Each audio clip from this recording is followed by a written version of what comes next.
झांसी से इस वक्त की बड़ी खबर। रानी महल के सामने खाली पड़ी नगर निगम की जमीन पर कब्जे का प्रयास। अवैध कब्जे को लेकर आसपास के दुकानदारों ने किया विरोध प्रदर्शन। आसपास के दुकानदारों के विरोध करने पर सामान छोड़कर भागे दबंग। पूर्व महापौर के पति ने अवैध कब्जे की लिखित शिकायत की। नगर निगम की टीम को दी गई सूचना। नगर निगम की अपर नगर आयुक्त रॉली गुप्ता ने कहा होगी कार्यवाही। नगर निगम इस जमीन को पहले करवा चुका था अतिक्रमण मुक्त। कोतवाली थाना क्षेत्र के रानी महल के सामने का मामला।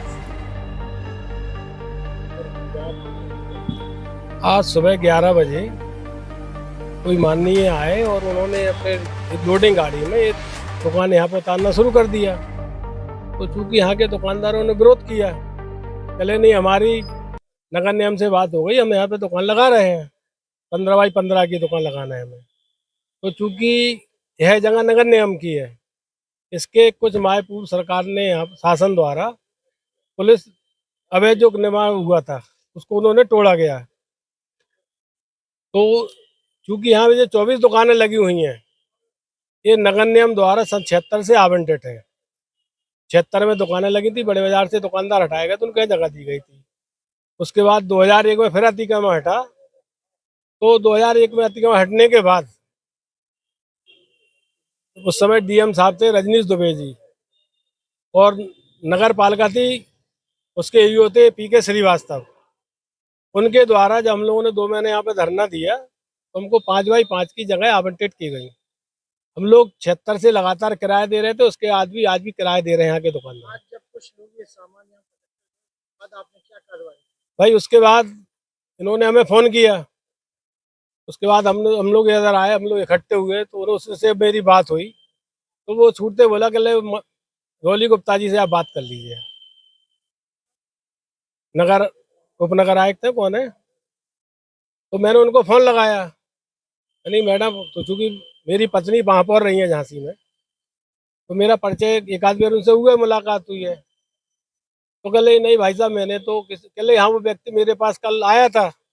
नहीं आपके पास आया तो क्या आपने जमीन आवंटित किया क्या? तो उसके बाद उन्होंने कोई जवाब नहीं दिया। कह मैं अभी बात करके वो अवैध निर्माण हटवा दूंगी।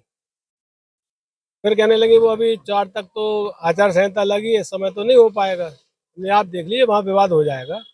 उसके बाद हमारी उनसे कोई बात नहीं है। कौन लोग जो कब्जे करने वाले? ये तो हम शहरे से तो नहीं जानते, तो उसने ये बताया कोई निगम वकील है, झारखड़िया में रहता है वो रॉली गुप्ता जी को उसकी पूरी जानकारी है। हम चाहते जो क्योंकि यह जगह नगर निगम द्वारा बोर्ड लगाए गए हैं, इस पे अवैध अतिक्रमण नहीं होना चाहिए। और अगर आपको दुकान आवंटित करना है किसी को, तो जो पुराने दुकानदार 24 यहाँ लगे हुए हैं 30 साल से, वो तो 76 से, उसके बाद 24 पीछे हैं, उनको आप आगे कर दें और आपको जिसको जगह आवंटित करना आप पीछे आवंटित करते जाइए, हमें उसका कोई विरोध नहीं। नेताओं का हाथ तो नहीं है उसके पीछे? ना, इस चीज में हम ये कुछ नहीं कर सकते, ना इसकी हमें जानकारी है। ये हमने नगर आयुक्त को कंप्लेंट दी है, इसको तत्काल अवैध निर्माण को, अवैध कब्जाधारी का सामान पड़े उसको जब्त किया जाए। अगर नहीं करते तो कल हम लोग इस पे यहाँ पे धरना देंगे कि यहाँ पे किसी को अतिक्रमण नहीं होना। कहाँ, किस जगह पे? अभी हमने अब मेरे पास भी अभी शिकायत आई थी तो मैंने भेजा हुआ है। हमारे संपत्ति अधीक्षक ब्रिजेश है, ब्रिजेश गए हुए हैं वहाँ पे। नहीं, मेरे द्वारा किसी को अनुमति नहीं दी गई है, किसी से कुछ कहा नहीं गया, किसी से इस प्रकार की कोई बातचीत नहीं हुई है, और ना मैं कर सकती हूँ इस तरह से। नहीं, गलत है, गलत गलत गलत कह रहा है, झूठ बोल रहा है। बिल्कुल की जाएगी भी। कैसे ये किसी का नाम ले सकते हैं? ये अनुमति अगर है तो कहाँ है इनकी? दिखाएं, जाके दिखाएं लाके। अभी हमारे संपत्ति अधीक्षक गए हैं, हमने भेजा है स्थल पर। अभी आके हमको रिपोर्ट देंगे, उसके हिसाब से फिर कार्रवाई की जाएगी।